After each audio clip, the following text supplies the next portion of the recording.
रायगड, महाराष्ट्रासह देश विदेशातील ताज्या बातम्या पाहण्यासाठी मॅक्स इंडिया लाईव्ह चॅनलला सबस्क्राईब करा आणि बेल आयकॉन दाबायला विसरू नका.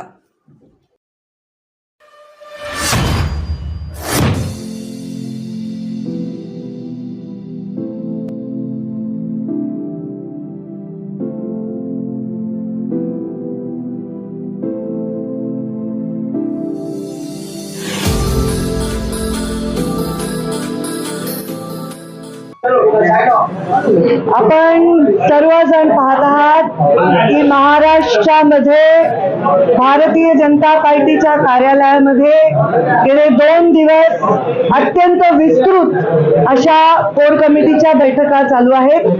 या बैठकीला आमचे प्रदेशाचे अध्यक्ष चंद्रशेखरजी बावनकुळे, आमचे प्रभारी भूपेंद्रजी यादव, सहप्रभारी वैष्णवजी आणि आमचे सर्व प्रमुख नेते उपस्थित आहेत. या बैठकीमध्ये गेले 2 दिवस अत्यंत विस्तृतपणे आणि अत्यंत अभ्यासपूर्ण चर्चा आम्ही केली. सगळ्या महाराष्ट्रातील सर्व मतदारसंघाची विस्तृत चर्चा झाली. आमच्या सोबत महायुतीमध्ये असलेले आमचे जे शिवसेना आहे आणि राष्ट्रवादी आहे यांच्या समवेत महायुतीची जास्तीत जास्त उमेदवार कसे निवडून येतील याचा प्रयत्न करण्याच्या संदर्भामधली एक व्यूहरचना देखील या बैठकांमध्ये आम्ही चर्चेमध्ये घेतलेली आहे. आमचा आता अधिवेशन देखील पूर्ण राज्य पातळीवरचं राज्य कार्यकारिणीचं अधिवेशन पुणे येथे बालेवाडी येथे होत आहे. याला आमचे राष्ट्रीय नेते देशाचे गृहमंत्री अमितभाई शहा देखील उपस्थित राहणार आहेत आणि त्या अधिवेशनामध्ये महत्त्वाचे विषय जे चर्चेला घेतले जाणार आहेत त्याच्यावर देखील आत्ताच्या आमच्या बैठकांमध्ये अत्यंत सुंदर आमची चर्चा झाली. आत्ताच सरकारने जे बजेट मांडलेलं आहे ते बजेट लोकांपर्यंत अत्यंत सकारात्मकपणे गेलेलं आहे.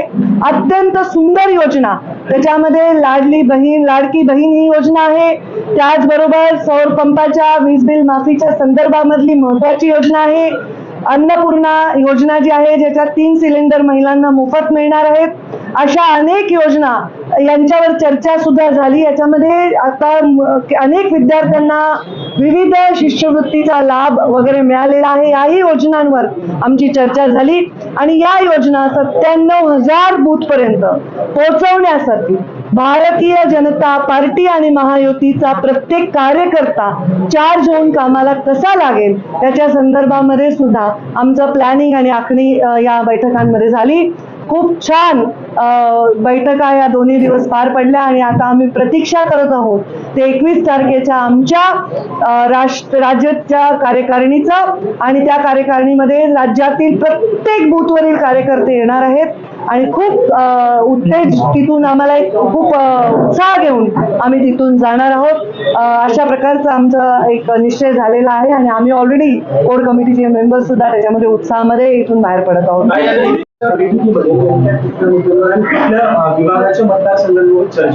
सर्व आजची बैठक आणि कालची बैठकामध्ये या राज्यातील प्रत्येक विधानसभेच्या मतदारसंघावर चर्चा झालेली आहे आणि जो मतदारसंघ भारतीय जनता पार्टीकडे आहे आणि जो मतदारसंघ आमच्या मित्र पक्षांकडे आहे आणि त्याच्यामध्ये भाजप काय योगदान देऊ शकते, जो भाजपकडे त्याच्यात मित्र पक्षांचं काय योगदान घेता येऊ शकतं याच्यावर अत्यंत सुंदर आणि विस्तृत आमची चर्चा झाली.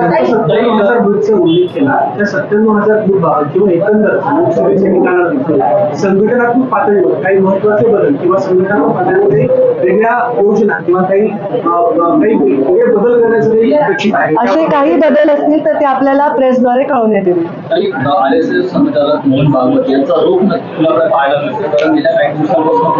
त्यांचा रोख कुणाकडे सांगण्या एवढी माझी पात्रता नाही.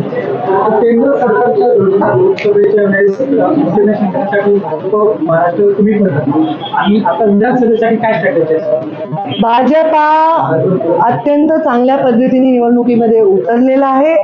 आता आम्ही सांगितलंय की जो नरेटिव्ह तयार केलेला गेला फेक पद्धतीने लोकांच्या अत्यंत भावनांना हात घालून फेक नरेटिव्ह जो एस्टॅब्लिश झाला त्याच्यामुळे नक्कीच आम्हाला लोकसभेमध्ये नुकसान झालंय. आता तो विषय आम्ही मागे टाकलेला आहे. आम्ही आता विधानसभेच्या विजयाकडे पुढे पुढे एक एक पाऊल जात आहोत आणि आमचा जो प्लॅनिंग आहे, जी आखणी आहे, त्याच्यामध्ये अत्यंत सिन्सिअरली काम करणारा भाजपचा कार्यकर्ता जेव्हा हातामध्ये विजयाची धुरा घेईल, महायुतीचा विजय घडवण्यासाठी, मित्रपक्षांसमवेत विजयी होण्यासाठी जेव्हा निश्चय करेल तेव्हा आम्ही फार चांगल्या मतांनी सर्वजण विजयी करून महायुतीचं सरकार स्थापन करू.